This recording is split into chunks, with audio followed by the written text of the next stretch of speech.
Episode 525 of the TV Dudes, recorded February 6th, 2025. Your friendly neighborhood Spider-Man.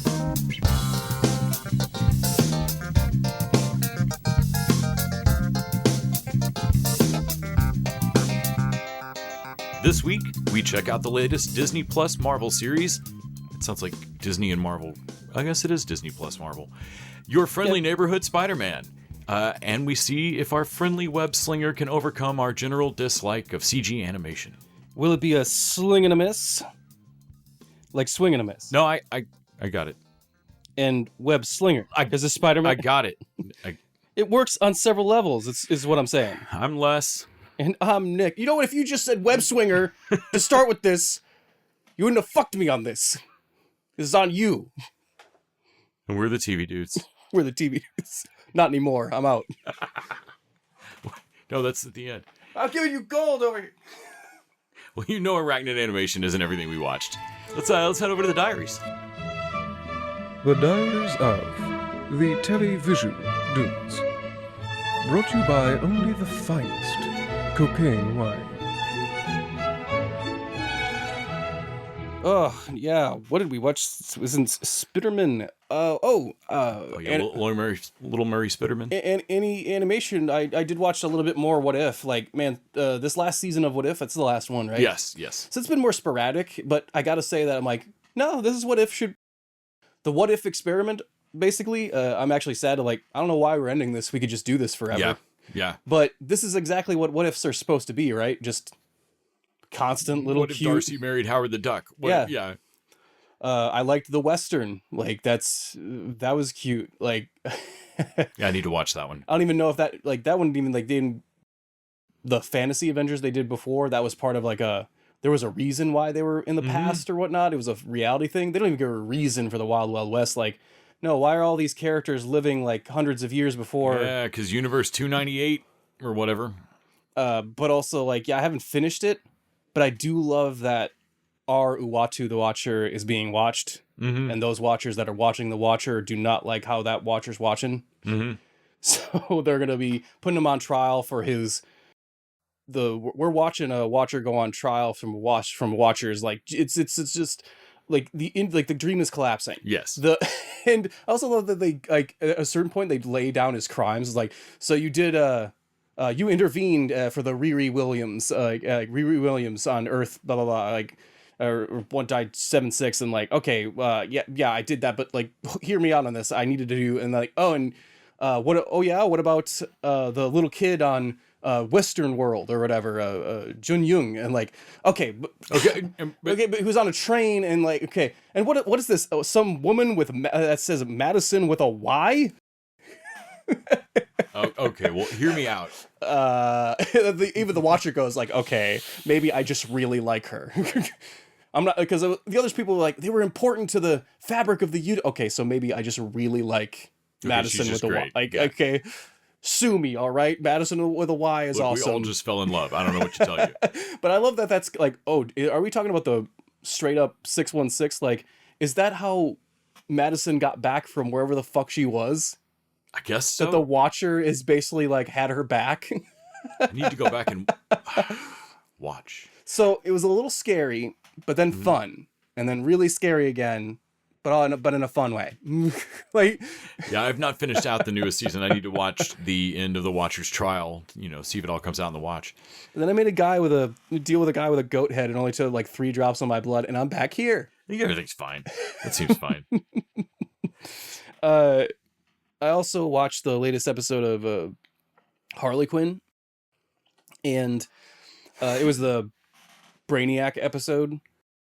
They do a Brainiac has a domestic life origin. It's actually, if they hadn't done it exactly the same they did with Joker, I would have been this is actually a revolutionary and very most interesting idea they've done with a DC villain in a while. Right. Except that they've done it just a redo of what they did before. Yeah, it's basically Mayor Joker at home. Yeah. But yeah, it's pretty funny.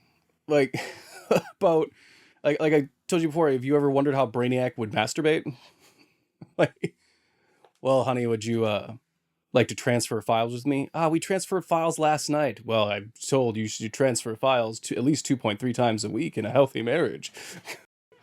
All right, opening data port, they put their foreheads together. Data transfer complete. I am satisfied. I will finish transfer on my own.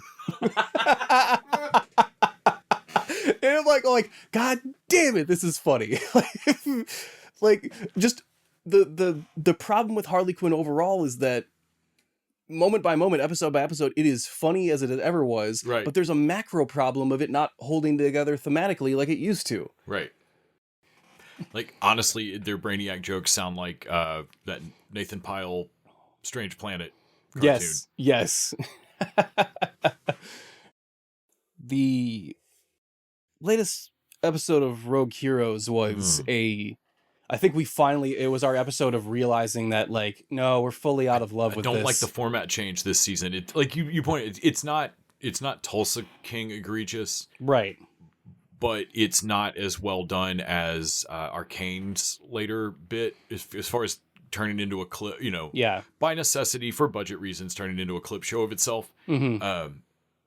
But Rogue Heroes is just, we focused on the wrong things, and for I'm sure necessary budget reasons, we aren't showing the fights, but it hit ahead this time where they're in a fight that apparently is truly significant enough that it got a black screen with a they're talking about on it. And they're talking about it the whole time, the Battle of Termoli. And they're how talking important it is. And they're talking about a big thing. There's a whole Dark Night of the Soul, like, oh man, we've battled all the way here, and like, but we haven't. It never feels. It doesn't read. It feels like I'm waiting for Patty to do a thing the whole time, and it feels like I've been waiting for Patty to do a thing this whole season, and then Patty is waiting for Patty to do a thing this whole season, and that thing didn't happen. Like, it just felt like, oh, that's over. That's it. That's the battle. Okay. Well, I thought there was gonna be a whole cat and mouse thing with this guy in the tower, and that would be the rest of this episode, and then we'd find out that those guys are on their way or some shit, But no, then the SAS2, who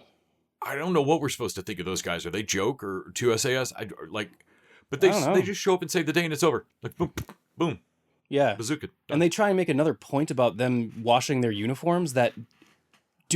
Am I supposed to still remain sympathy for you? This is still stupid. Outright don't like Bill Sterling at this point, and I don't know why the show doesn't also outright not like that fuck. Because he explains, like, no, the reason they wanted you to you morons, the reason they wanted you to take time out of your schedule and wash your uniforms so you could fight with them and be captured in them is that in case there was no question that later they would be charged for war crimes if you got captured.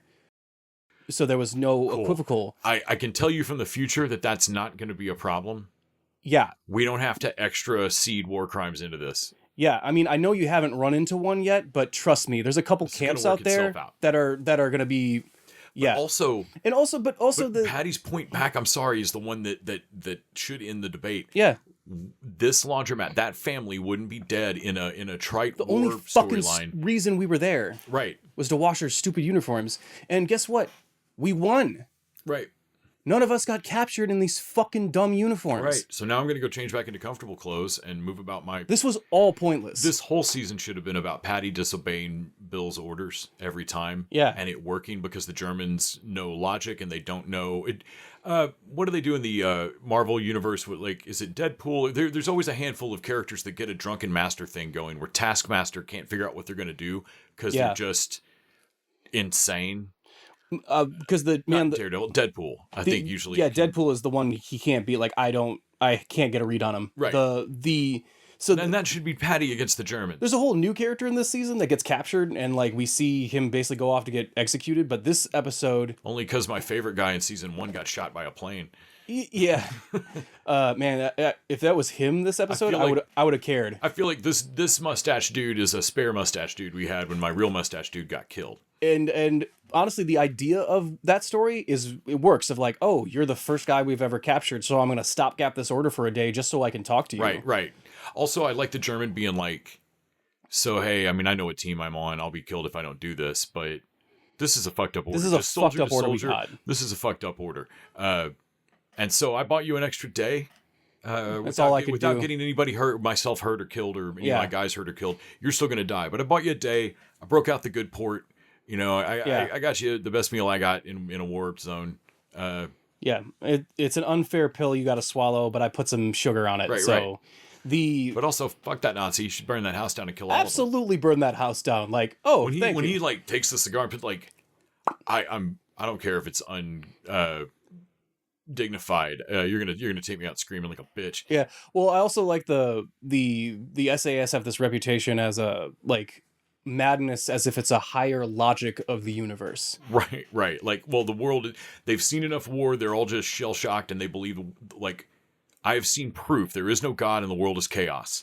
Mhm. So And I'm just going to operate as chaos. which is the antithesis of the German war machine, of order following and rule and efficiency and sound, straightforward and easy to follow tactics, so that everyone knows what they're supposed to do at the exact same time and do it without any question. And it's coordinated, and it's what's made them so effective early in the war, and it's what's fucking them now. Right.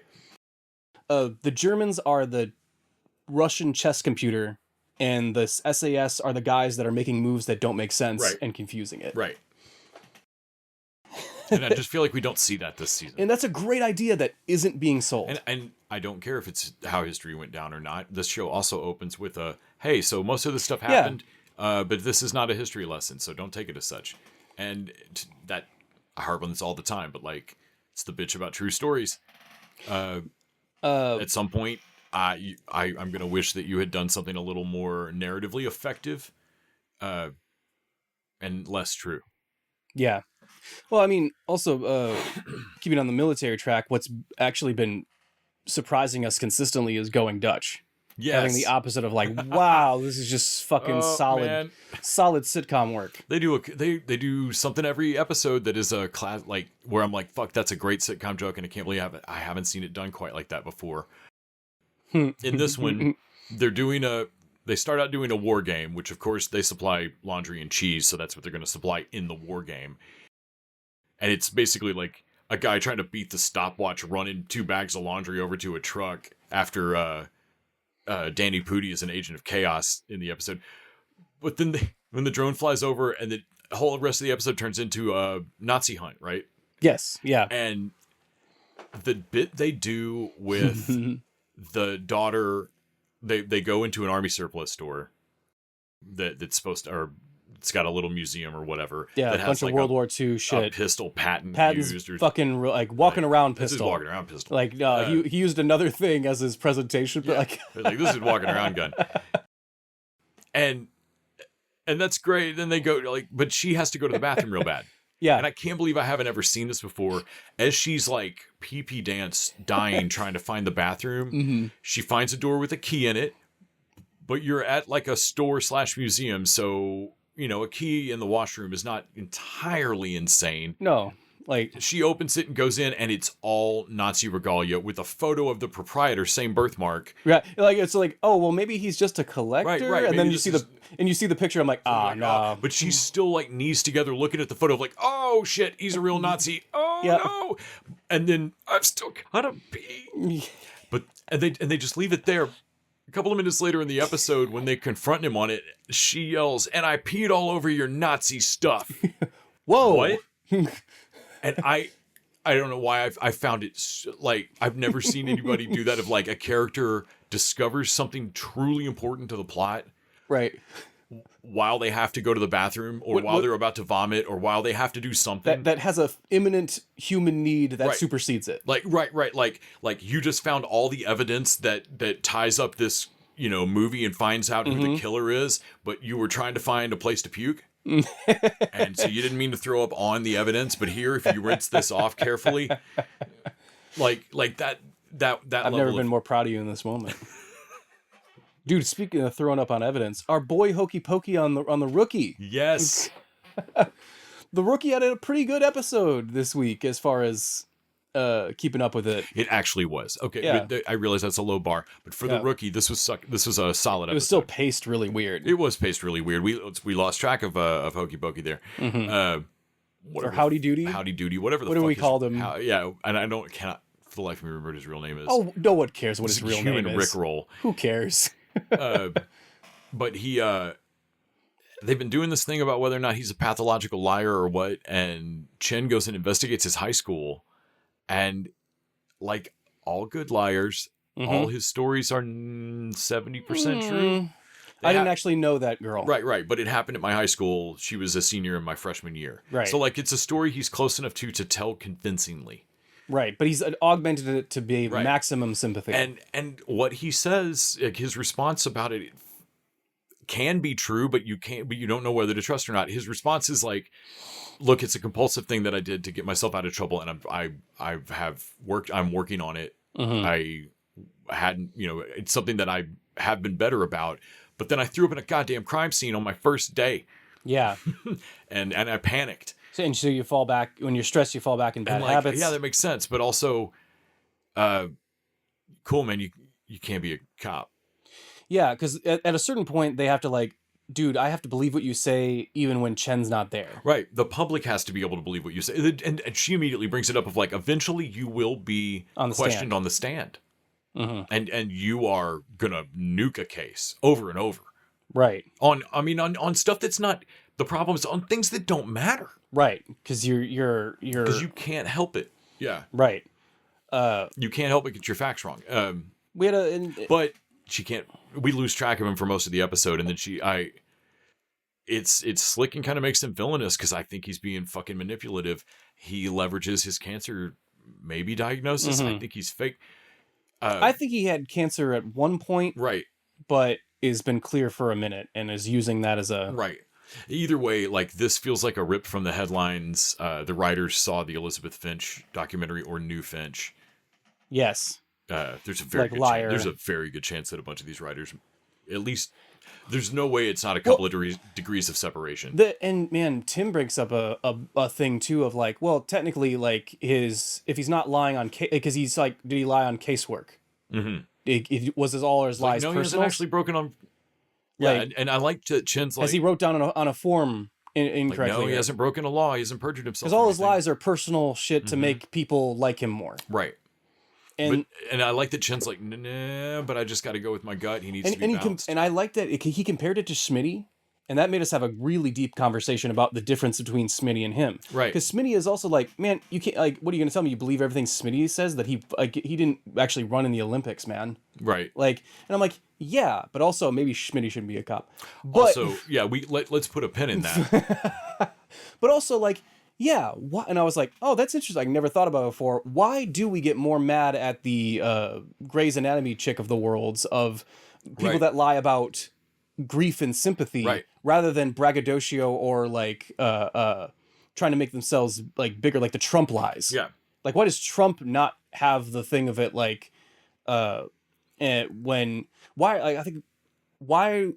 if someone lies about losing a loved one on 9/11 and someone lies about saving someone in the building on 9/11, we're more mad at the first person. Yeah. And like, why? Yeah.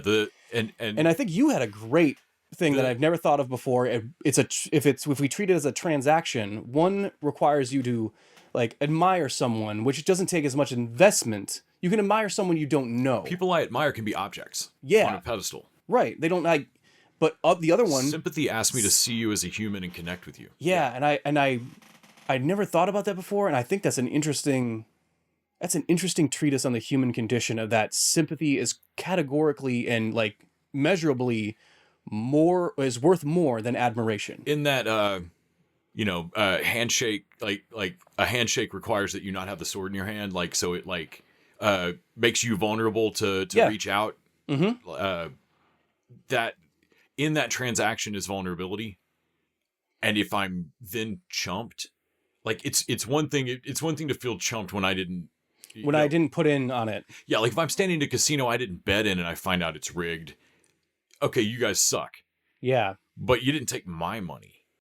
The price of being vulnerable is just more than and I don't think I'd ever really thought about it, but you're right. It's a whole, until we were talking about it, it's a whole other anger. Like it's a very different. It's interesting psychological issue that, because I had first attributed to how fucking awful people are, of like people hate people that are weak and hate people that are like, oh, you're pretending to be weak. Yeah. I think we do have a fear of weakness as well.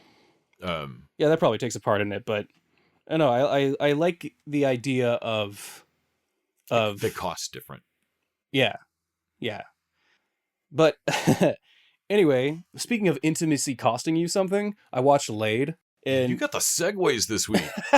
Pond facts last week. Like- Segues this week. look, man, I'm keeping my podcast game sharp. So I watched Laid. Man, you were coming in and out, and Stephanie Sue, Zosia Mamet. Mamet. yeah, and so it's about a woman that everyone she's had sex with, it starts dying in the order she's had sex with In them the order she's fucked him, right? Right.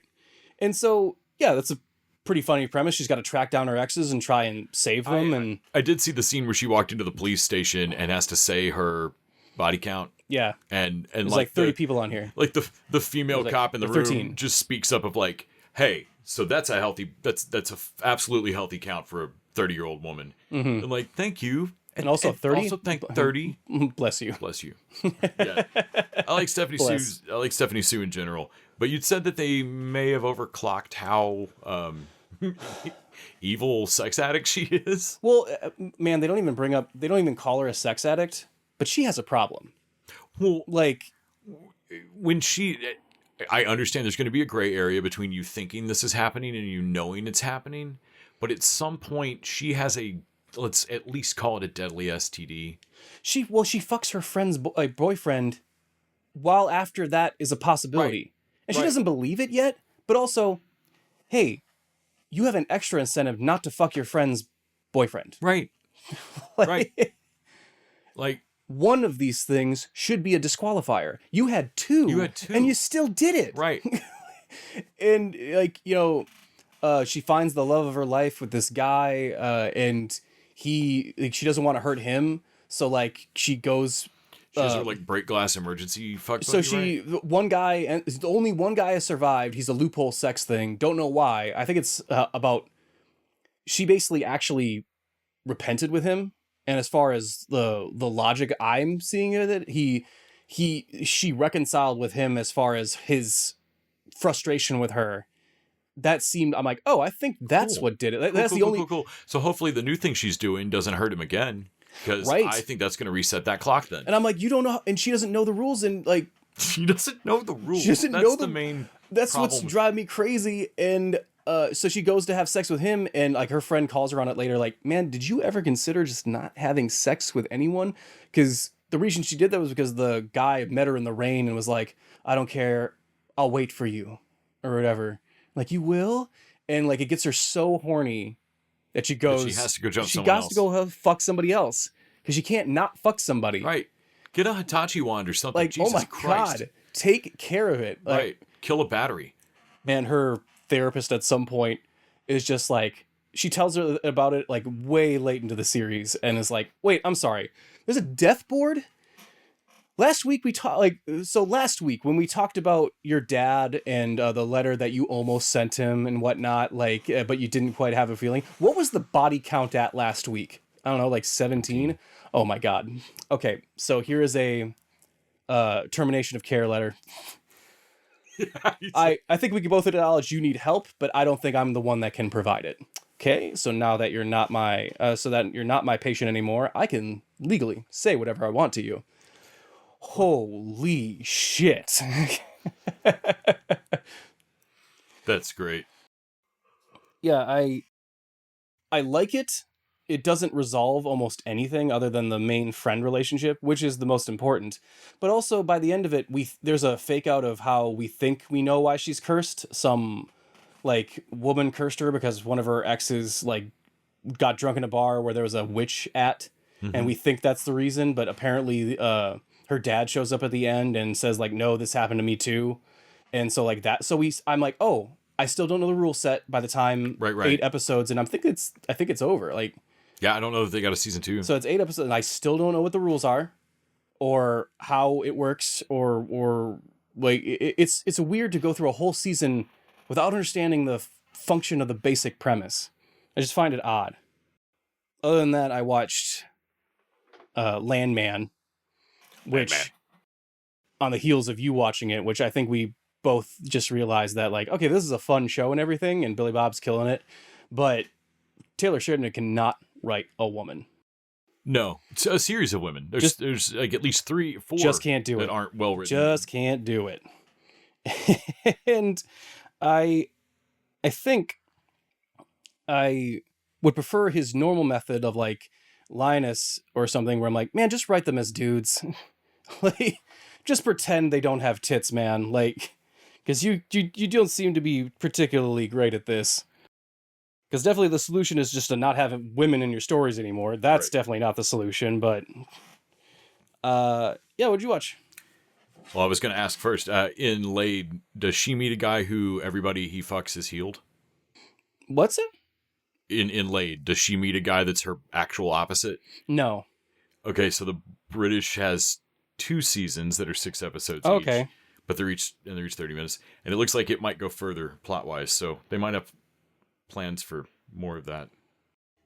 Fanny and I went to the theater and saw Presence, which is one of Presence. 2 new Steven Soderbergh movies coming out. There's this and Black Bag, Yeah. that are both directed by him and written by David Knepp. Mhm. Is that his name? Keop? Yeah. So we got a spy thriller with the Black Bag and Fassbender and which looks Kate pretty Blanchett. looks Yeah, pretty looks good. pretty great. I'm actually into it. But Presence was the ghost one. Yeah, so it's Lucy Liu. It's a ghost haunted house movie where the camera is the ghost's POV the entire time. Like the camera is the ghost. Now that's pretty interesting. I gotta say. It feels like I can't believe that this next jump from the Paranormal Activity, like from Blair Witch to Paranormal Activity, and then to this, I can't believe took this long. And leave it to Soderbergh to be the guy that's like, I retired from film. I'm only gonna dig around with things I think are interesting. Put 3 or 4 movies out constantly. Yeah. So this thing is like, how do people retire from film and somehow do more than they were doing before? right? Like, is it like a witness protection thing where the studios just don't know where to find you, but you can stay real busy, but nothing goes into turnaround? Because this thing's like 85 minutes, 90 minutes. I mean, barely. And I don't know that I've seen something that was this artsy, this effective, and trimmed to the bone. That didn't take 2 fucking hours. I really can't imagine another director that would do something like this and not slap another hour on it. That gives me a lot of respect for Soderbergh and who'd you say was the I have to look up his name, the writer. Because it feels both edited in the script and then edited to the bone. Right. But the editing, it is a series of long take shots because you're drifting with the ghost, and then like that action is done, and we fade out and then come back in when it drifts again. But that means there's not a lot of like hard violent cuts. So a lot of this editing had to have been done early in the process, like in the planning. Yeah. Which makes it. Well, because it's definitely respect that like either the mechanic forced them to make the movie 90 minutes or they recognize that like, hey guys, this thing can't sustain more than a 90-minute runtime. To me, I loved it. I mean, I really enjoyed the shit out of this movie, but also I don't want it to overstay this welcome. Like get in and get out while I love you. Yeah, like leave me wanting more. David Koepp, Koepp. Lucy Liu's fucking cool. She's the mom. The closest parallel movie I can think of it, even though they're very stylistic, like tonally different, is In a Violent Nature, where you watch a camp slasher movie over the shoulder of the guy. This you watch. I wish they just got the Friday the 13th rights for, because that's just adjacent. Like it's and this is that, but the ghost over the where you're over the shoulder of the ghost. They set the rules up really nicely. All of it's really bare bones. The shots look super cool. I think it's just Soderbergh with a camera in sock feet on a hardwood floor. But at the start of it, there's some wide angle lens. Like the first shot of it, I had a Blair Witch moment of like, I may have to look at my knees. I don't know if I can do this for a whole movie. But you lock into it pretty quick. Man, at 90 minutes, I would go see it. It's going to be streaming soon enough. But I really fucking enjoyed Presence. I was surprised. Sure. Well, I gotta get something on my Regal subscription, Right. and I can only watch Flight Plan so many times. Your Flight Risk. Flight Risk. Right. Well, so there's 2 movies in theaters right now where the camera's technically a malevolent presence in the room, sentient with the actors. And you're just kind of over the shoulder. Flight Risk we're actually going to go see for Patreon this week, but we'll talk about that in just a minute. I also watched the Saturday Night Live movie, Saturday Night, which I had already seen once in the theater, but Fanny had not seen. So we watched that because we had just watched the big SNL music documentary that Questlove put together, which is cute but fawning. It's very much NBC produced an SNL music doc, so it's like a highlight reel, which is still pretty cool, man. It's 50 years of 20 musical acts a year usually, and it's always a who's who of people. Plus, just some of the train wreck stories of Ashley Simpson lip syncing and all, just some of the things that have gone famously wrong. The best thing out of that SNL music doc was, I think, Lorne Michaels saying, I hear stories all the time of bands that have been, or people who have been banned from SNL. He's like, and that's just not true. We're entirely too crass and materialistic. I don't care how mad you made this show. If you're the hotness right now, we'd probably book you. and I was like, honestly, like it just felt so like it was just so like no, wow. I'm not saying I haven't gotten mad at anybody or don't not want anyone, but like there are people I hate, and if they're fucking hot right now, we'll just suck it up and do it. How refreshingly mercenarily honest. Like, there you go, Lauren. Also watched some Parks and Rec. I feel like I would love hanging out with Lauren and hate working for him. Right. I don't know that I can get past the fact that he is absolutely low grade Dr. Evil. It's not the whole time he talks, but every once in a while in every conversation he's going to do something that's going to be a very Dr. Evil. And like, right. And it's then like it all suddenly comes rushing back that like, oh, that's right, the Dr. Evil impression is Mike Myers' impression of Dana Carvey doing Lorne Michaels. My God, which is a long chain for a joke, but it worked. Watched some new episode of High Potential. That show's just getting more and more fun for me. It's a cute case of the week. Similarly, Matlock is back. Backlock. And, Backlock. With Kathy Bates, and I'm enjoying that as well. I got a book about the making of the Blues Brothers for Christmas, and I just finished reading it and found out that Fanny had never seen the Blues Brothers growing up in Canada. Somehow, even though Aykroyd, I would assume, is some kind of national treasure up there. Maybe they hate him. I don't know. Maybe they hate him. Who knows? He's a weird dude. But either way, I rewatched, she watched Blues Brothers. Me now armed with a list of near miss stuntman kills. Like I just can't believe they did not really.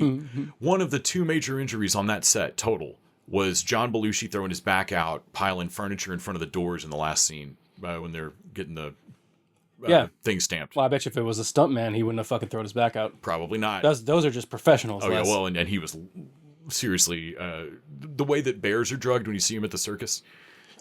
Honestly, if you were to just the naming of stunts is just basically so we're gonna call you stuntman because your job is to not die. Look at all the not diers. Fuck. I'm a professional at not dying. The go back and watch just the mall scene in Blues Brothers where they drive that car. When that car launches through the wall, there's a woman in a red top that jumps out of the way. She is slightly off her mark, or the car's off. Somebody's off slightly. And she fucking nearly dies. And it is a remarkable... that whole scene is a remarkable stunt. I really enjoyed the shit out of rewatching Blues Brothers. Also watching Fanny. That's one of those movies where it's like knowing Anchorman, but not, or Austin Powers or anything else, and not having actually seen it. Sure. You're going to feel like you, by living in society, know most of the in-jokes from this. And you know a lot of them. Mm-hmm. But there's always going to be 3 or 4 where you, like something would happen and Fanny would That's what that's from? Yeah. Yeah. Like the girl from Ipanema elevator music and oh my God, that's from Blues Brothers. Right. Yep, they're the ones that did that. And we put that in Henshin, and I don't think I remember. Yeah. I just thought it was a funny, From the book, apparently they wanted to use the actual song Girl from Ipanema in Animal House, and the guy said no, the songwriter. And so they figured out that you don't need the copyright if it's the Muzak version for an elevator. Sure. And so they prominently put it in Blues Brothers as a middle finger. Oh yeah. Right. And I think that is about it.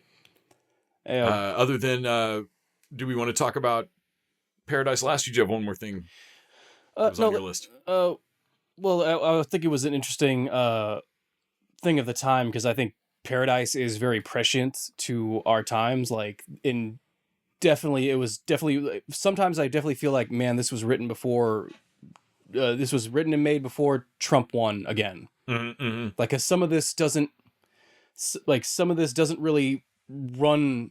Yeah, I don't know and I'm just assuming that their Elon Musk allegory is going to be wrong, but also I'm not 100% on it. Like if you're writing a show where you have a president, and I never really have to see him do any policies that really break one way or another. I just have to have heard from, he says he's a progressive at one point. Like, you just have to hint at it. I know scripts are going to sit around for a year, 5 years. Things sit around. I wonder if, like, did the premise for this show start a decade ago with a president that was basically the same dude but described slightly differently? Mm-hmm. And maybe Sinatra was basically the same character but slightly inverted. And like, well, when are we going to get this made? Looks like 2024 now, 2025. All right, well, that's now this dude. I would very much want to see how much of this is an accident, how much of it is on purpose. You can't know. Because it's a president with a Musk billionaire that is running them. Yeah, and Marsden, they're definitely making Marsden more. He's definitely a Bush. He's more Bush. He feels like W. But it's still like I'm not in the mood for I'm supposed to like him because he's a president that, like, I'm not very smart, and I don't really do subtle or wokeness, and I'm a little racist. But you know what? I tell it like it is, and isn't that what the most important thing about being? We've equivocally answered that question. It's definitely not the most important thing. I'm just a caveman lawyer. Your ways frighten and confuse me. And every once in a while, I think the show is like, I don't know if I'm supposed to not like him or not. Because it's hard to not like James Marsden. Yeah, and I get that, but also, like, well, he just assumed that you'd be good at basketball because he's racist. Well, he loved an outdated stereotype. Enjoys an outdated stereotype. Okay, sure. But Sterling Kane Brown is fucking killing it in that show. He is not in enough stuff. That is a guy I really like, and I think I wish he would get more leading stuff to do. Like, right. And the fact that he's the lead on this is great. Mm-hmm. Yeah, I feel the same about Jeanette Nicholson, who plays Sinatra, the president's billionaire second in command, basically, or first in command, really. Yeah, and so the premise, like, if you want to go and not spoil it, you got to skip ahead to the musical section for Patreon and stuff, because we got to spoil a little bit as far as we have a musical section. Yeah, in between. Oh my God! I just thought, I was like, Nick, you hate musicals. Why are we doing a musical? No, we're not going to sing on mic. I mean, I didn't know how emotional we were about to get about Paradise. Okay, I'm glad you have no idea how the editing process on this works. Of like, no, I insert a musical little Paradise. I don't know, like a TV theme or a little whatever we were talking about. Inserting TV themes. So that it cracks and it works on the time scale more. I'm not going to explain editing to you. Why was your first thought we were going to sing a song and dance number? That makes sense. Like, I love that. Like you were like, well, I have no idea, but I guess I got. All right, like you were like ready to warm up and go with me. We're in it now. You know what? I'm actually. You know what? That's heartwarming that you would have my back like that. But also, don't let me do that. A better friend would stop me. But I'm glad you're a good enough friend to help. But yeah, the opening is first episode's a great actual political thriller. But it's kind of basic, but the reveal at the end is that it's a White House. You think he's protecting a White House guy that's retired, right, and which is why he's fucking in a bathrobe, fucking trashed. Yeah, like I get that you probably he was day drinking in office. No, he's day drinking in office, but like, and so I understood he was going to get serious about it when he went to his poolside drinking. Right, dude. But still, he is fucked up. But he's actually still president because they extended his term because they throw everybody down in a 25,000 people in a town the size of Toledo. In an underground basically bubble because the world has ended, and like, oh, okay, and they call it paradise. Because you would. So, and the Elon Musk lady is who like Sinatra is basically just run it, and she's running it with like a shadow, like, okay, we'll have a president as a face man, but like and we have a billionaire board because they're obviously the people that paid for this, but I'm running shit. Yeah. And so the show kicks off with the president's murder. Yeah. Boom. Yeah. And Sterling K. Brown definitely like acts weird about it, like, because we don't really know a lot of this is stuff happens and then flashback to, and it's, well, at the start of it, you think he's just a security detail and a president. You don't know that they're trapped in an underground cave together, and right. So like you don't understand you guys clearly used to be friends in some of these flashbacks, but also there's clearly some animosity, and you, Sterling K. Brown's definitely torn about like, I'm his protector. He died on my watch. I don't hate him, but also I don't like him. And I'm not, like when they ask him on the lie detector, are you glad he's dead? Yes is a true answer. Yeah. They ask, is a part of you.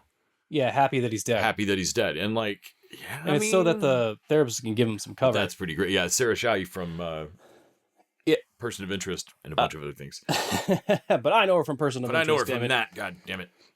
But yeah, so all these people are, and I love that it shows that these aren't like, some of them are very good at their jobs, I'm sure, or best of the best, but a lot of these people are just people this Sinatra knew and ran into. Right. Like is she the best grief counselor, or was she just the one that she knew?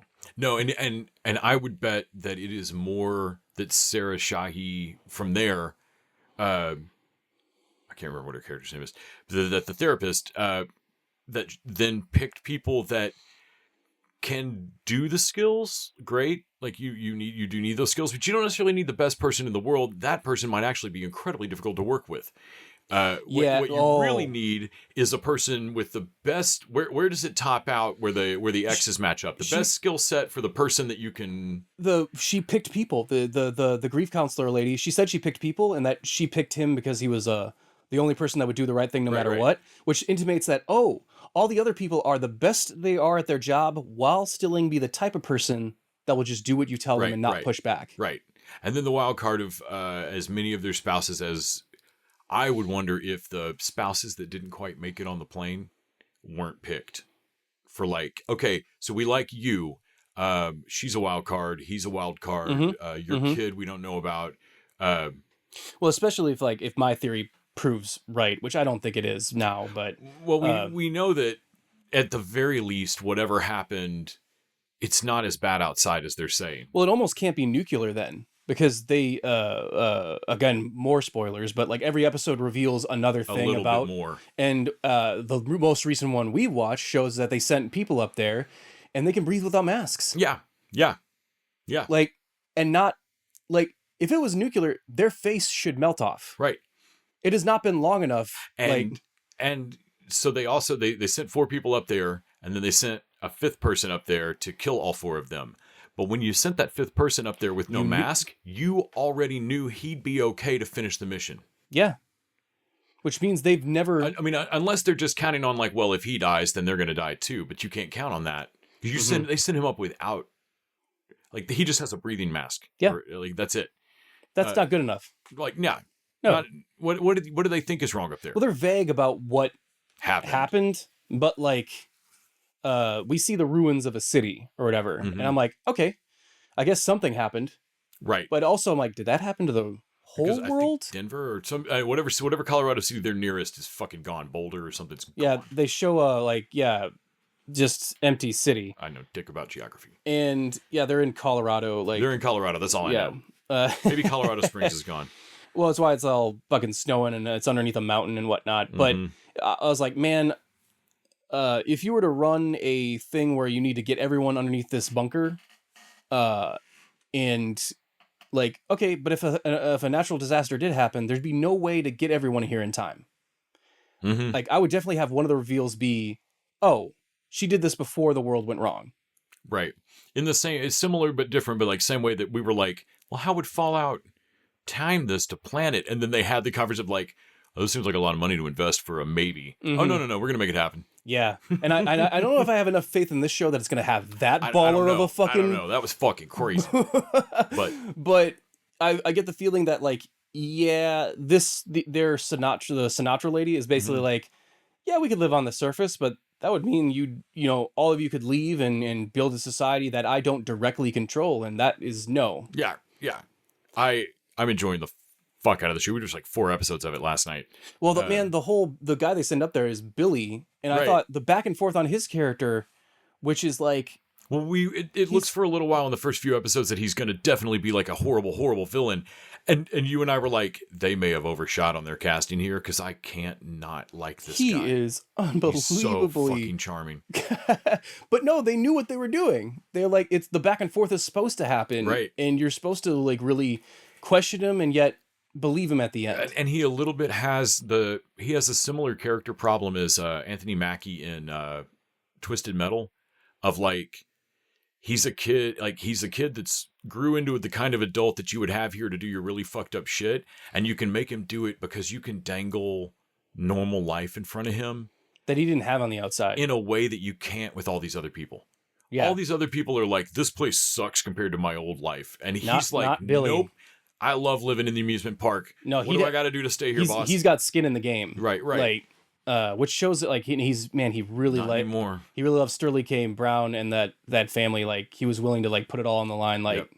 And I thought that was really cool. The only reason I think this show might have some baller moves in it is because of guessing right when I was like, you know what I don't think they'll do that would be really fun. What if the other sociopathic killer they've got in here is Jane?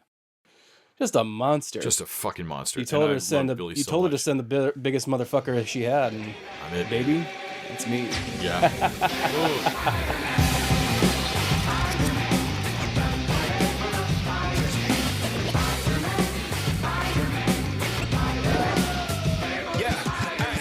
So before we get to talking about spider powers and whatnot, we should probably talk about Patreon. Yep.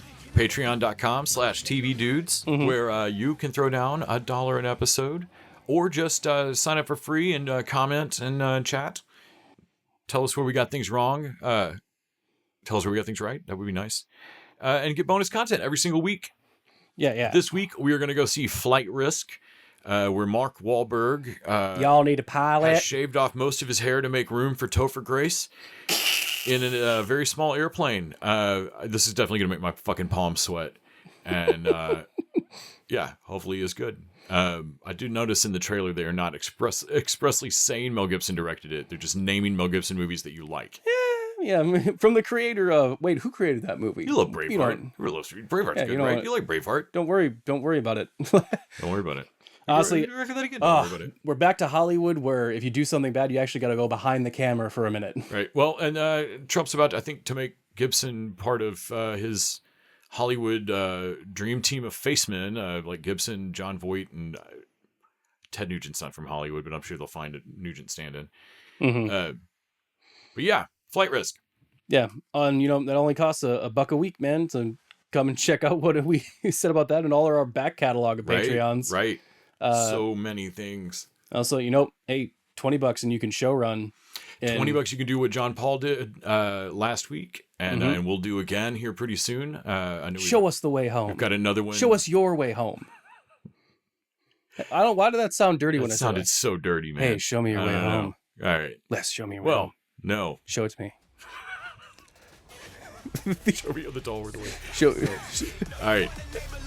Let's instead talk about your friendly neighborhood Spider-Man. Gotcha! I thought it was dead meat. Check out our next victim in his dumbass costume. Is my suit really that bad? Ouch. Oh! Watch out for that ladder! Just consider it a good deed from your friendly neighborhood Spider-Man. That's me, by the way. I'm Spider-Man. Your friendly neighborhood Spider-Man is an American animated superhero television series created by Jeff Trammell for the streaming service Disney+. The series explores Peter Parker's origin story and early days as Spider-Man, and is set in an alternate timeline from the main films and television series of the MCU. In this timeline, Norman Osborn is Peter's mentor instead of Tony Stark. We got Hudson Thames reprising his Peter Parker Spider-Man role from What If. And in the first season, let's see, premiered on January 29th. The remaining episodes are released in groups, it says. The release schedule in this is fucking insane. Second and third season are already in development. Well, they dropped 2, and then they dropped 3. Like, I don't know if we're Fibonacci, like moving up exponentially. It's a Fibonacci sequence. Like, I don't know. Don't quote me on that. There's no way that's the right first 2 numbers. It's the Fibonacci release schedule. right. Marvel's figured it out. So this thing, I really, the trailer came out. I love the character designs, but I don't like the 3D animation. For every 5 minutes it looked cool, it moves wrong, and I'm like fucking right back out of it.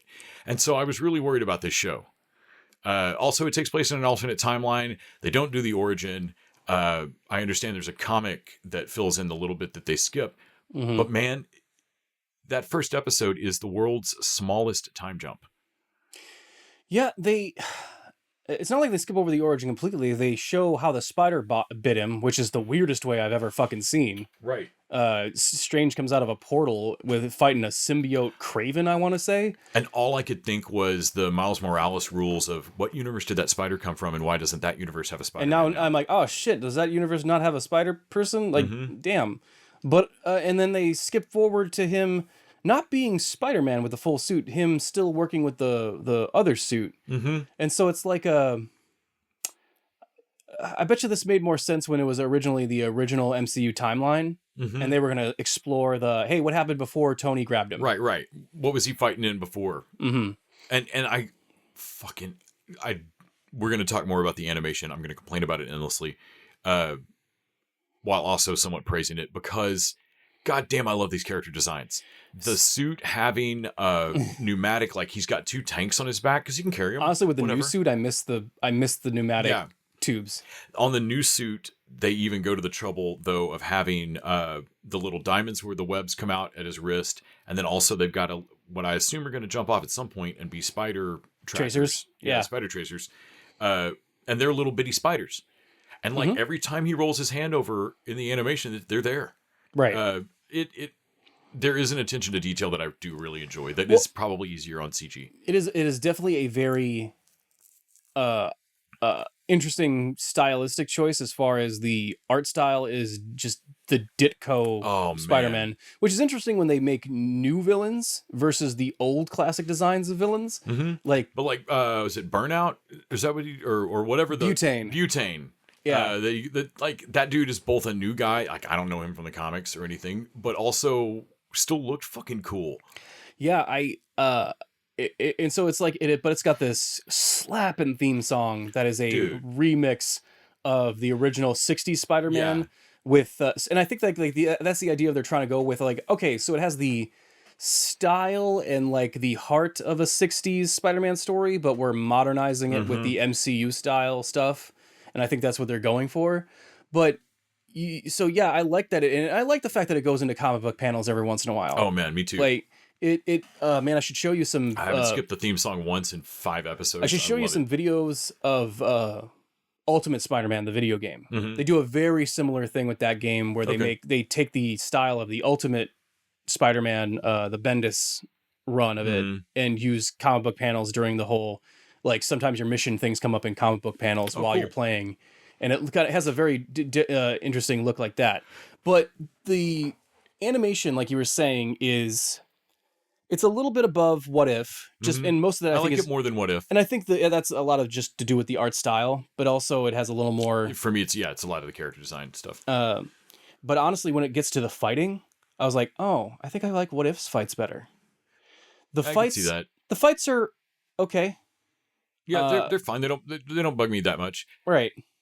But I'm not like, oh shit, or like I don't have a big investment, at least not yet. Right. But I have enjoyed like the Spider-Man fightness of it. I think I've probably enjoyed the fights more than you, just because of the like grabbing a brick and throwing it back, or like watching Peter learn how to fight as Spider-Man. It's not the Caped Crusader. It has a little imagination in the fight choreography. Maybe that's what reset my bar so fucking low. But as far as when we were thinking of Arcane, Right. and it's a famous example of like apparently Arcane did not make them any money because of how expensive it was. But to me, I was like, man, if you can do 3D animation, you either got to do it to Arcane level or not, because I don't like. I still would rather the show be 2D. I would rather the show be 2D. I'm still going to say it. but I'd rather the show be 2D. But that's the art style. We have a better example, Spider-Verse. Right. Spider-Verse. And I knew they weren't going to be able to spend Spider-Verse money on this. Right. But those ones are like, man, when they web sling in Spider-Verse, you like feel it. Right. Like it has a danger. He's nearly missing stuff. The world feels real and lived in. In this one, New York feels a little light on people sometimes. Yeah. Yeah. It feels like a CG TV show to me, like in a way that I just want a little bit more money thrown at it, or do it 2D. Yeah.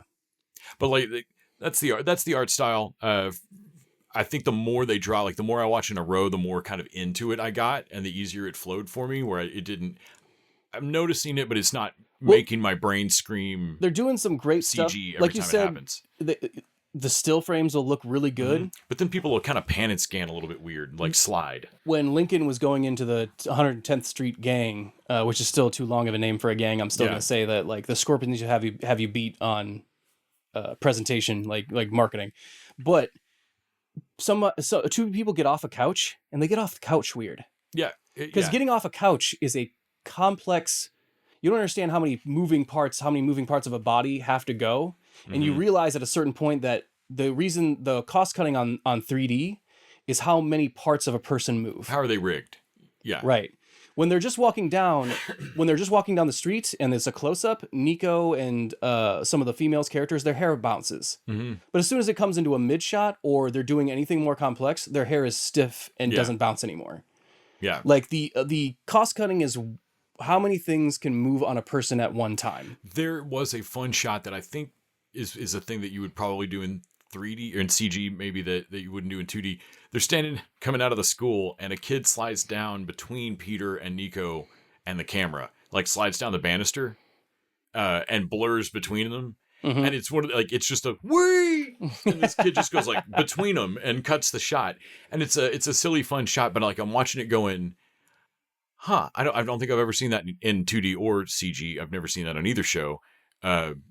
Or show type, and I'm wondering, like, is that something that's easier to do in this? So it just that type of shot occurred to you? Yeah. Well, in 3D animation does have advantages over 2D. There's a depth of field that you can. They just blur that kid depth of field style, and you get and you can blur that, and also you can have a more active and your camera. Like it, you're not changing the scene more. You're just changing how it bounces in the generated world you've provided. And so there's advantages over it. I think the reason I don't like 3D is that you're going to cheap out on making animated shows. And we've had way more experience learning how to cheap out without you noticing it on 2D stuff than cheaping out on 3D. Right. So cheap 3D is always worse than cheap 2D to me. I was talking to somebody the other day about like vinyl records can get scratched and they can have a pop to them. Cassettes can like kind of make a stretch out noise sometimes, like old cassette tapes. Both of those noises are annoying, but they aren't put your fucking teeth on edge, you know? And CDs make a bit barf noise that like in the 90s was why does the new format of music when it breaks sound like it's dying? Like I hate it. It's the worst. Now there's glitch pop. Like that is a sound that we have incorporated into. And I read a thing once that like basically it's always one version behind. Like whatever the current medium is, it's gonna have a thing it does wrong when it breaks, and it's gonna piss people off in their souls. And the version before is going to be like, I wish you'd break like that. I love the way it breaks. It's you want to pat it on the head. Yeah. And like right now, the way that 2D breaks is a way I've seen cartoons look shitty. Oh, that brick's about to fall. It's a different color than every other brick on the wall. Those things wrong. I want to pat cell animation on the head. When you break as a CG thing, you're immediately like, you Beast Wars looking motherfucker. Well, like in 2D you reboot piece of shit. And 2D animation has a distinct advantage that I will always call the bend. Mm-hmm. And that's squash and stretch. Yeah. That squash and stretch. And it makes it to where the eye, you can you can deliver information on a strength or a speed of a thing, like a punch or a kick or an explosion, or someone like and that you won't get with a 3D thing, because it's the 3D model will always be that exact shape and size. Mm-hmm. You'd have to go in and change it to not. Yeah. And when you're drawing it page by page or whatever, you can make sure that like little by little his arm's going to get a little bigger as it comes towards the screen and punches this guy in the face.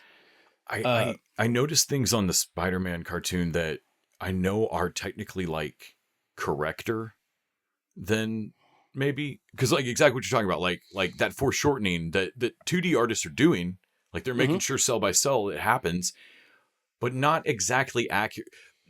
They're doing it the emotional accuracy, not the lot, like that David Tennant bridge thing, like the emotional accuracy, not the real accuracy. Yeah. Because sometimes in that show, a character like Nico will be sitting on the bed and her hands are forward on her knees and her arms are crossed.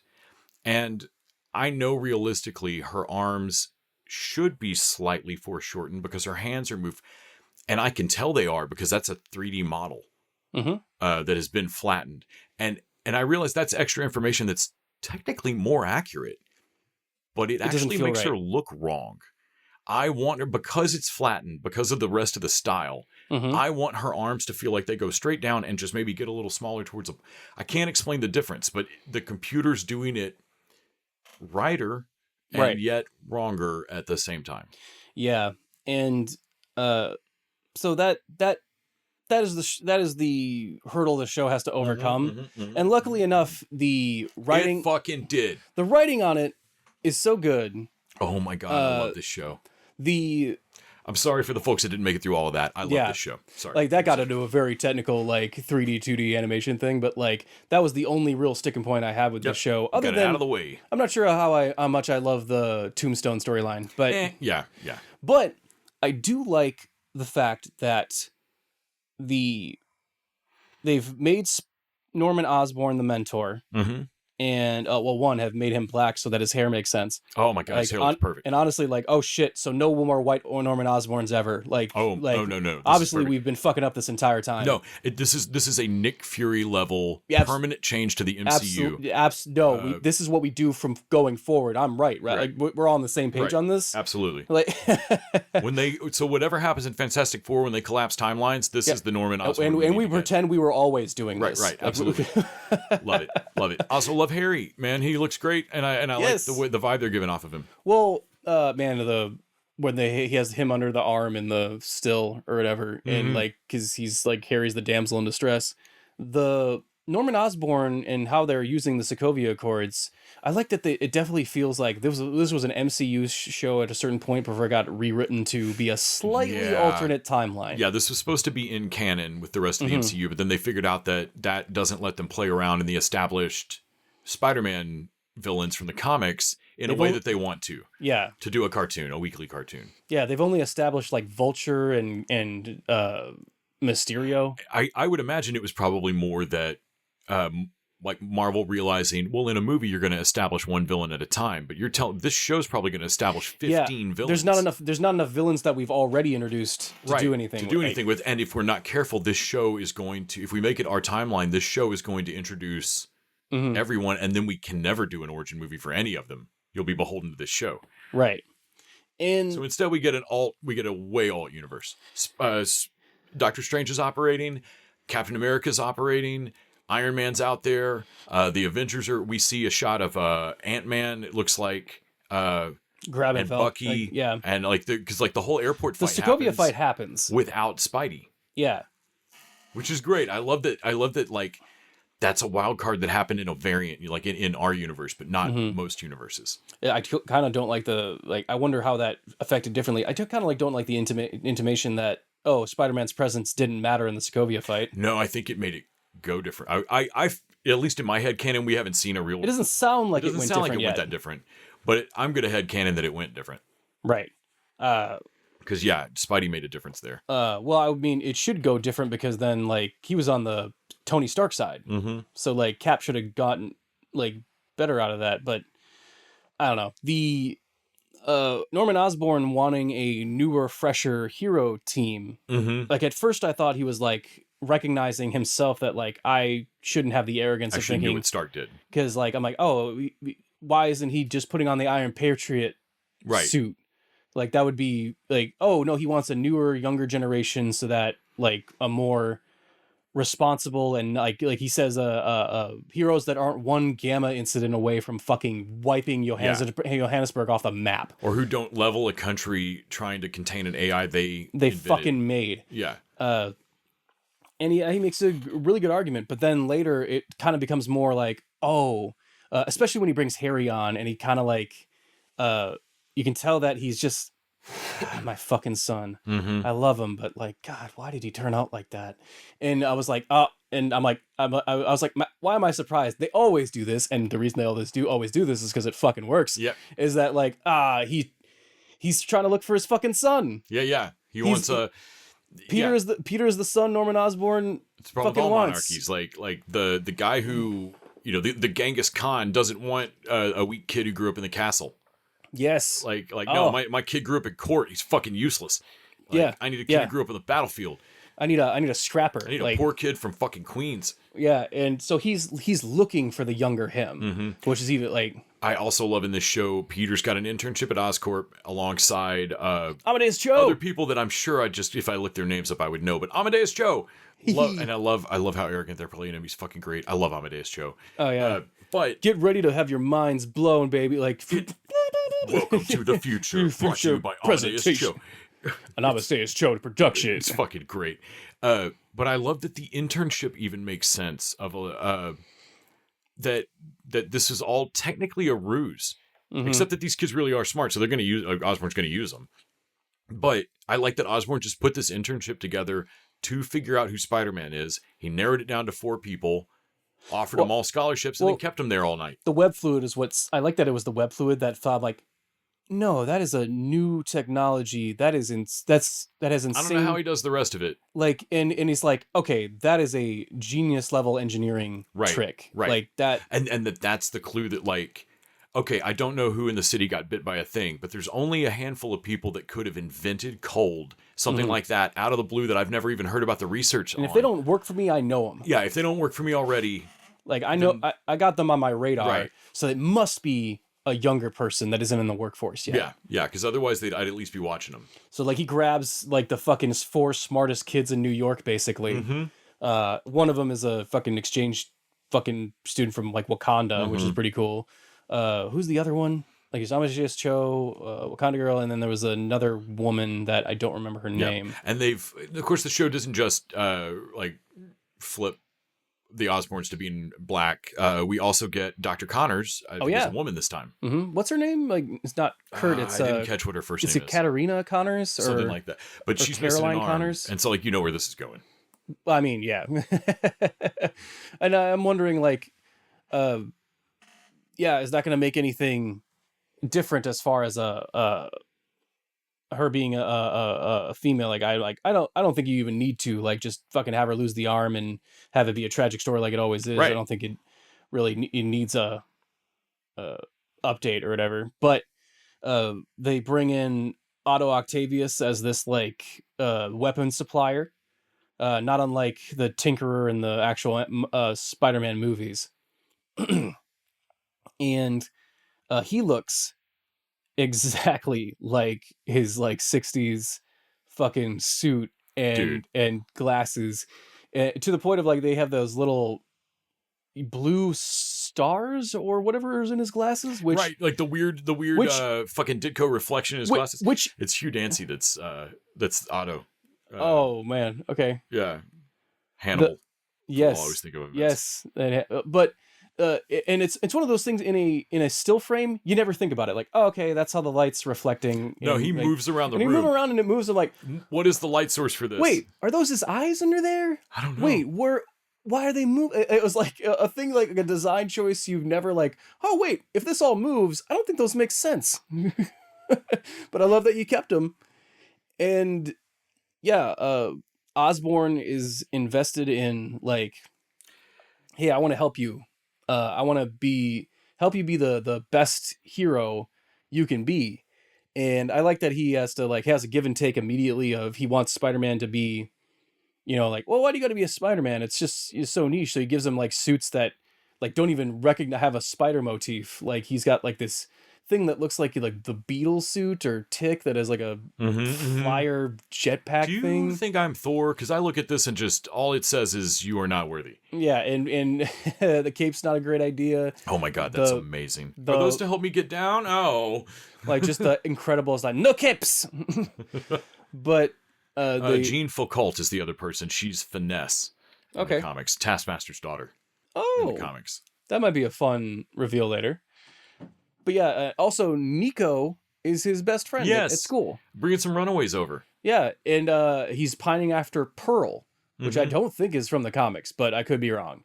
Spider-Man has a lot of love interests, but I don't recognize her name. And I like that Nico is his friend. She hasn't gotten a lot to do yet, but it definitely gives her an out of like, you know, I like a Gwen Stacy or a Mary Jane where you know there's more is going to happen with their story. Like Nico's eventually going to get her staff or whatever and like have a whole thing going on. She's going to be more than Spider-Man's friend or girlfriend. Pearl's a relatively new character. She's from 2019 in the comics. Oh, okay. She's a character called Wave. All right. She's yeah, that's cool. Philippines. Was she? Wait, your babysitter, Peter? No, she just watched me. Like we no, I was like 12 and she was 14. She just watched me like hang out when my mom was gone. Okay, let me ask you this: did they pay her? Shut up, man! Damn it! Yeah, and honestly, I like the relationship building up between Nico and her. Like Nico's getting mad. But she realized like she has a real check of like that was a cool little moment, yeah. Like she has a check a couple times too of talking like, about awkward times getting up off couches. Those were good animation moments. Yes, like that sold the actual emotion of the scene that needs to be. Because she checks herself on telling Peter like, well, you're not spending time with. Yeah, and she could say me or at least or your friends yourself, and she knows like, well, he's spending all the, and she doesn't. I love the built-in excuse that most Spider-Man stuff is just like, where are you, Peter? You're never around. And he's got an internship that's like winning the fucking Wonka lottery. Yeah, and it's like, no man, he's like personal. Like Norman Osborn has tapped him on the shoulder to be like his protege. Right. Like he is meeting movers and shakers of the universe. Like your friend's life has just changed. Like and honestly, it would be pretty selfish of you to like fucking deny this of him. Right. But also like she feels the way she feels and like recognizes like, no, I can't.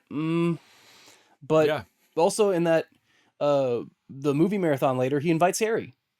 And, and it's because in his mind it's a platonic hangout. That's right. That's where the second one is. Because Nico has a moment of like, she is hurt because he's crashed her date.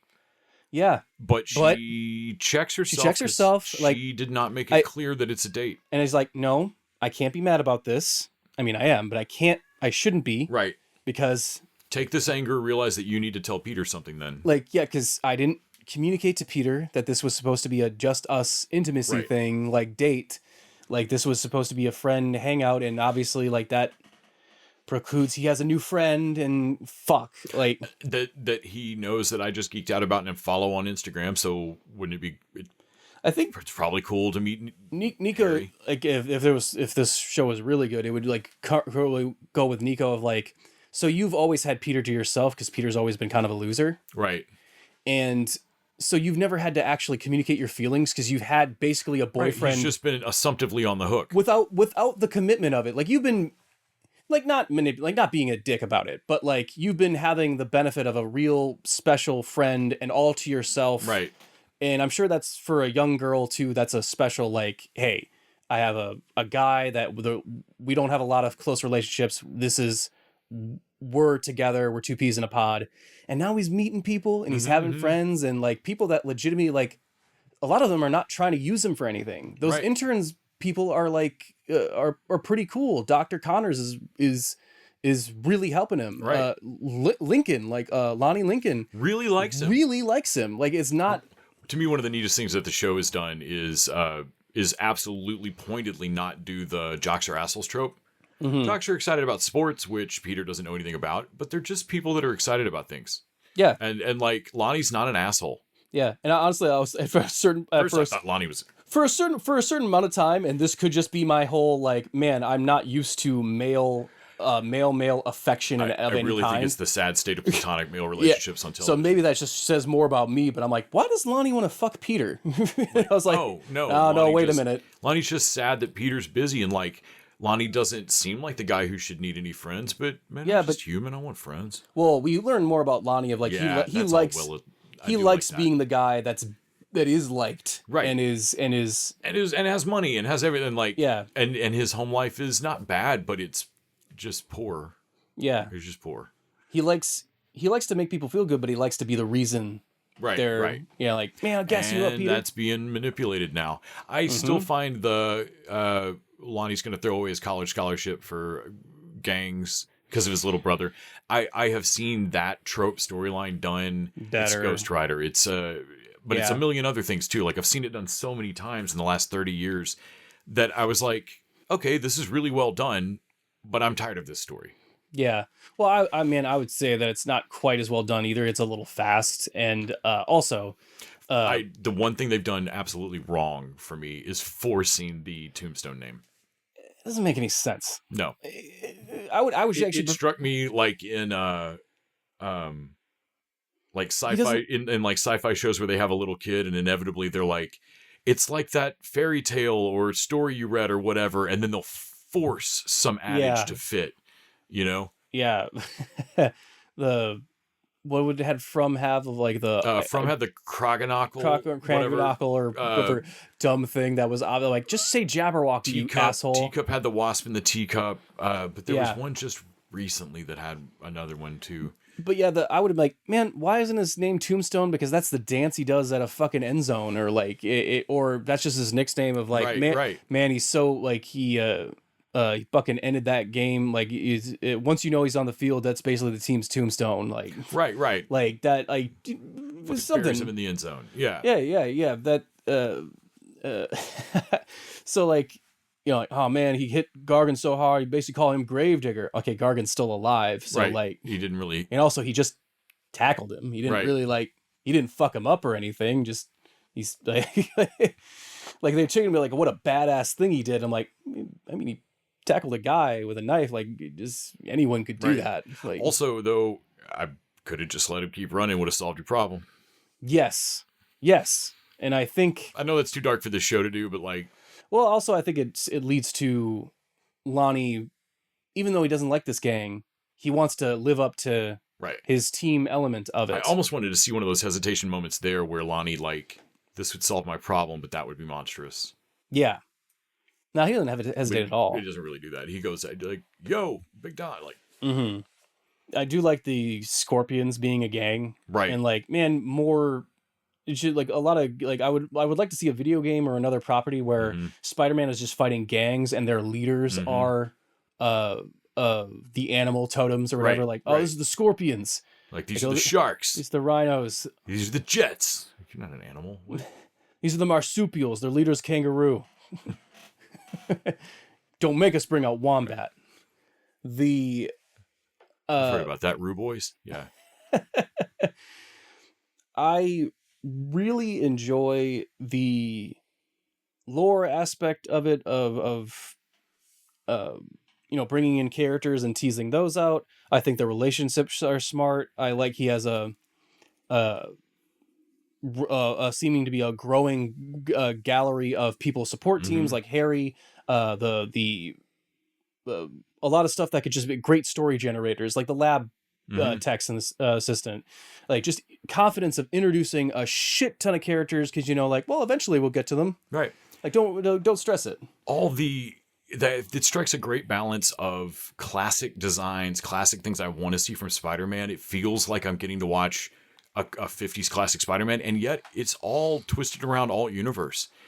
And yet it all feels fun and fresh. Like, ooh, I want to see each twist. Like, oh, you're not the Rhino, you're the Unicorn. Oh, you're not this, you're that. Oh, this is that. And I keep thinking about Caped Crusader and how, like, eye-rollingly disappointed I was that, like, oh, that's what we did to Penguin?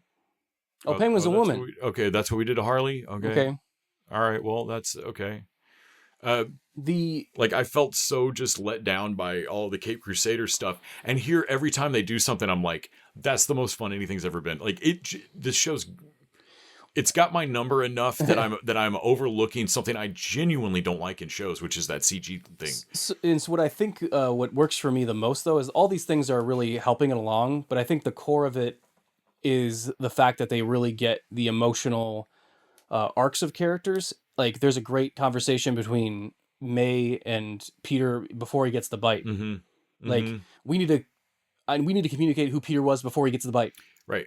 And like in one conversation, because we're about to like, and Nico having her reservations, like in the things they're not having a discussion about, it's coming across, but also the core of what characters are that, like, Spider-Man, I can't believe I haven't seen it in a live action version yet, but Spider-Man catching a like stick up artist, like a cashier stick up person, and coming back to the grocery store and bringing the guy back, like, and be like, handing back the money, like, hey, I got the money, I got the girl, it's everything's good, and she just like, I'm so sorry, I was just hungry, I was hungry, and she's like, look, man, it's up to you, but she seems like down on her luck, and I don't know, maybe you can give her a break.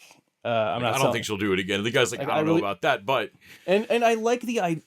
So it pushed me the idea of what Spider-Man is, of like, he's your friendly neighborhood Spider-Man, not even just because he's stopping crimes. All heroes stop crimes, like, or supposedly.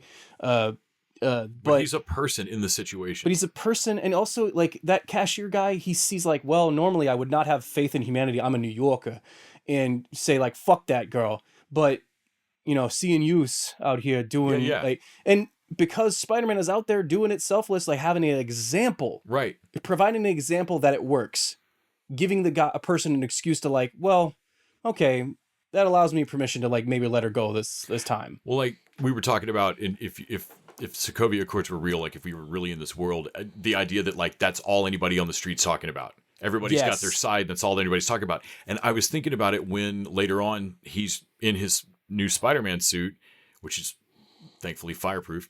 And man, he did not fucking check that before. No, but he just dies because he's fucking Spider-Man. Well, because that makes sense. He's rescuing all these people, and I'm thinking every one of those people is at least cool with that superhero not checking in. Spider-Man's okay.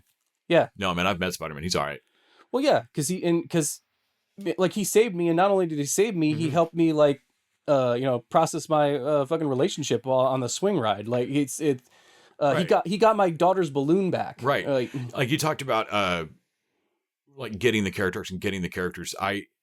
We've also talked about in any good Spider-Man movie, you got to have that moment where he's got to lift something heavy or do something, and you make clear that it's not the spider bite, it's the heart in this kid that is the core. Like, a lot of people have been made super in the Marvel universe. Why is Peter special? And I like that this show, they haven't gotten to a big heavy thing on him yet that he can't lift. Like, we haven't put him in that season finale pinch position yet, but you can tell the show already knows it, because Norman looks at him and basically says, look, kid, it's not about the spider powers. I just told you I know your secret identity, and your first concern was Aunt May. Yeah, that proves to me like you're the right. Yeah. And like, Norman Osborn has definitely seen people get power and be shitty. Well, it's the kind of thing of like, man, the people who should be in power don't want it. Right. Like, and that's the catch-22 of it. And Norman Osborn's trying to fix that, of like, okay, I'm gonna find the kid that deserves it, and but like you said, there's gonna be they've actually conquered disagreements before of like what his idea of hearing is, and Norman's made like concessions and like, okay, I think I was wrong on this, and I'm like, yeah.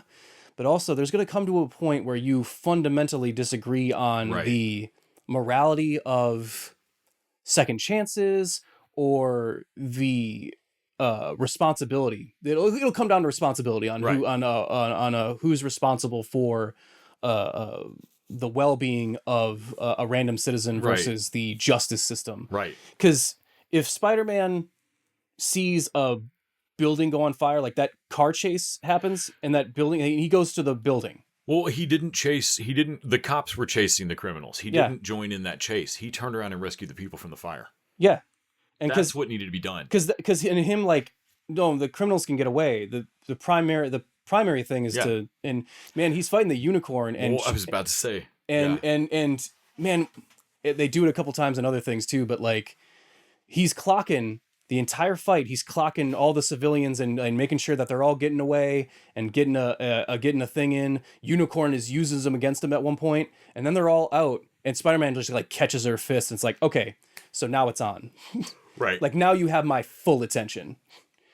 And man, she fucking blasts her own Mikhail or whatever his name is. Just like, takes the risk on it. yeah, and of course, Spider-Man being Spider-Man just jumps in Yeah. front of that. Like, Yeah. I mean, it on the one hand, it's a brilliant tactical move, but also, what the fuck is wrong I mean, with you? it's what causes the schism between you. Right. Like, what the fuck, man? You didn't know he was gonna do that. I thought he might. Like, what the fuck? But She yeah. reaches up and turns, like, cranks the helmet and everything. But yeah, there's the element of Spider-Man being a example for morality Mm-hmm. and how you can truly be a hero that's out to help and not punish. He's the opposite of Batman.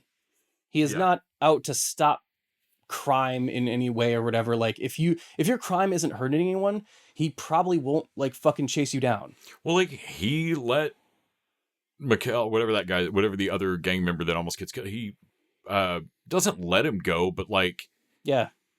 He doesn't like fucking hit him after the right, thing either. like they stand there for a minute and have a little like, hey man, thank you.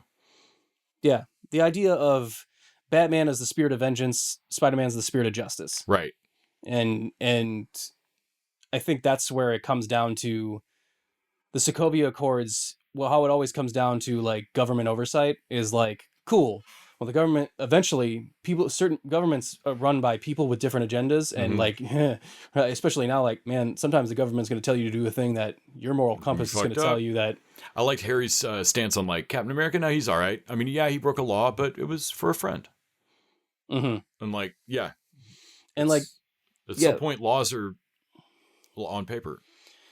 well, it shows that Peter, like the power is in Peter, not the suit, not the spider powers, not and that's the important thing Yeah.